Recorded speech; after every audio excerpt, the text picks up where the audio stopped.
When painting animals and creatures, it can be difficult to come up with and execute color schemes that are natural looking, but still exciting and not boring and stale.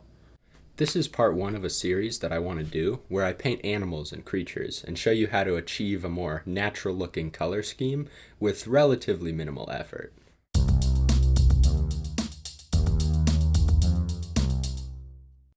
I was perusing my local game shop a few days ago, looking through their new shipment of Reaper miniatures that they had just gotten in, and I found this crab man.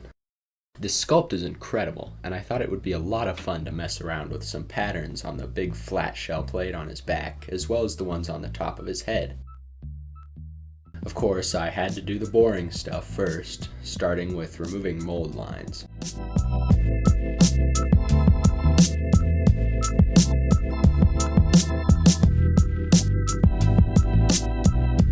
I'm not too worried about the mold lines on this particular model because in some spots it just looks like plate separations along the shell.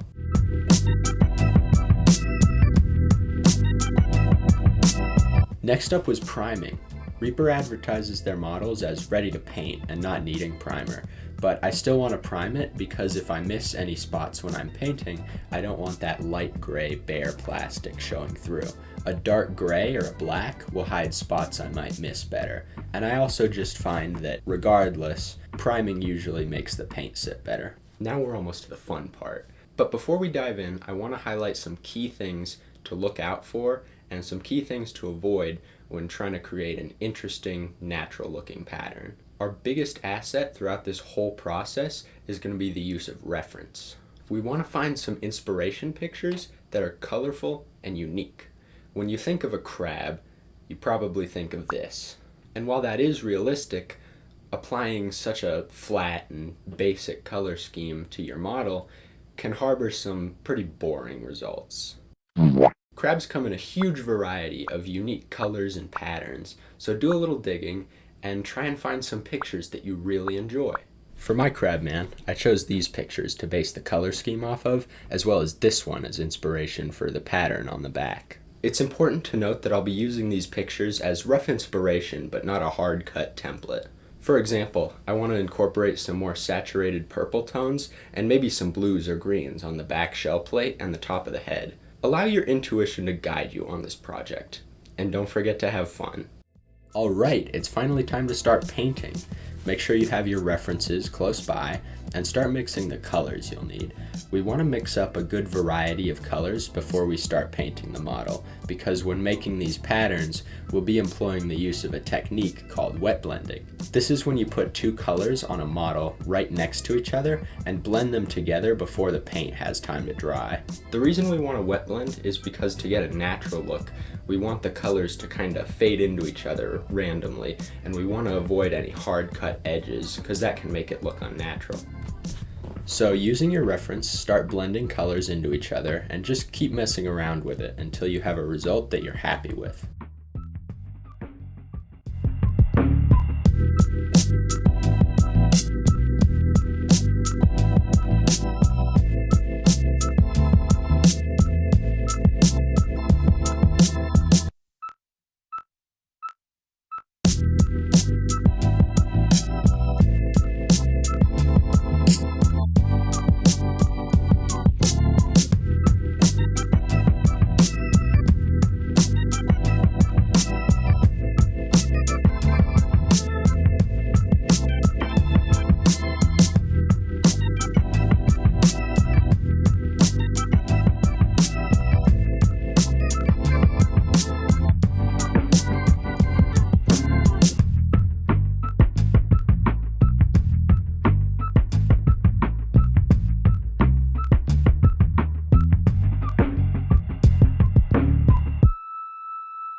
Alright, so now we're finished with like 70% of the process. This looks pretty good, and so far I've only spent about an hour painting, and I already have a pretty interesting result that would look good on a table. So if you're in a rush or trying to get a lot of models painted, you could stop here, but I think there's still something missing.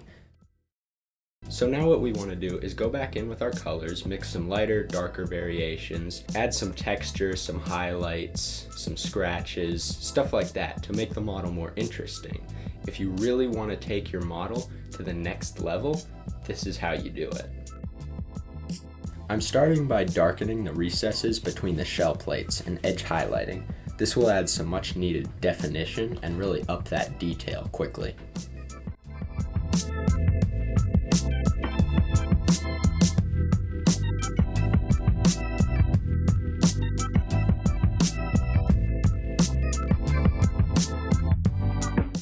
Now on some of the plates, I'm going to be adding some speckling, spots, random shapes, and even some scratches to give it some more character and add some extra visual interest.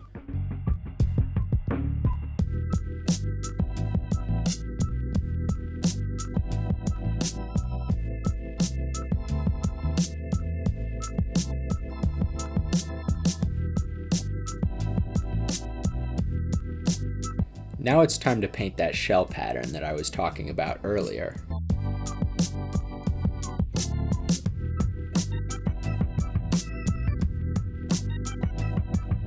I'm just painting some random shapes with some lighter colors, freehanding it and not worrying too much about it.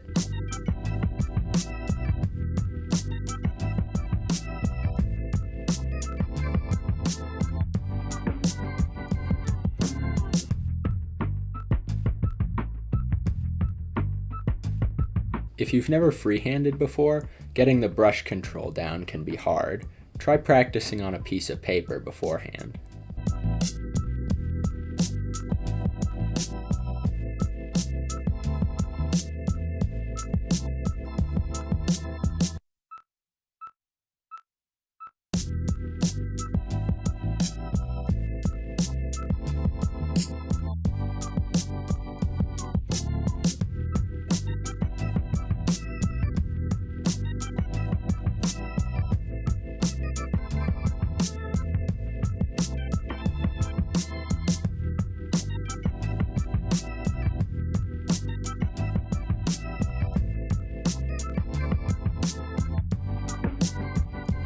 Now I'm going to stipple some gradients between the lines that I've painted.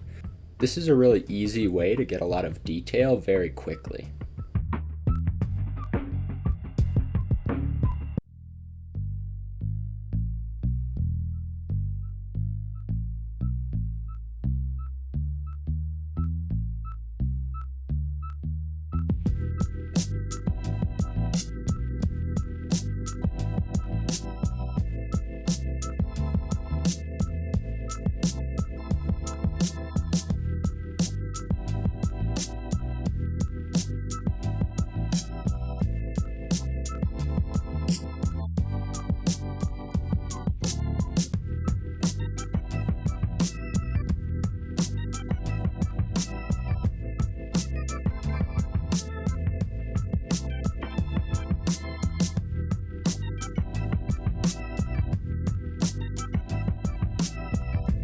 I'm slowly building up the values, getting lighter and lighter.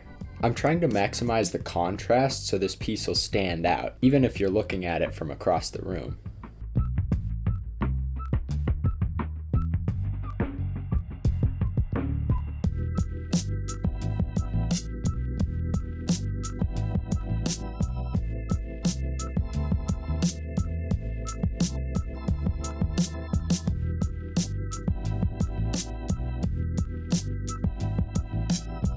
On the tips of the claws and all the little spikes, I'm adding some black to make them stand out a little more, because they kind of fade into the model.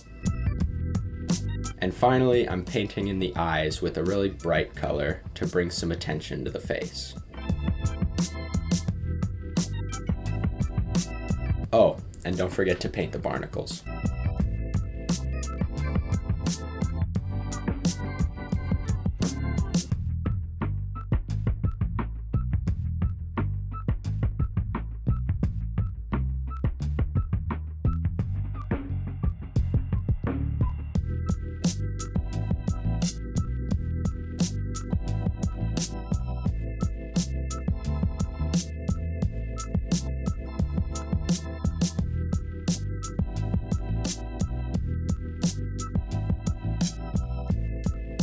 These Reaper miniatures come with pre-sculpted bases, which is nice, but it's not quite to the standard that I want.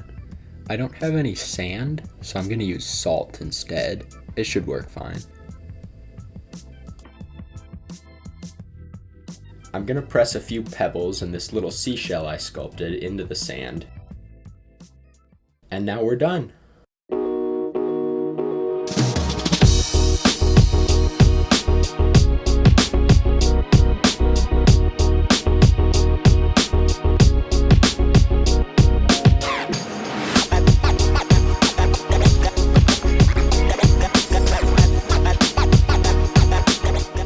Thank you guys so much for watching.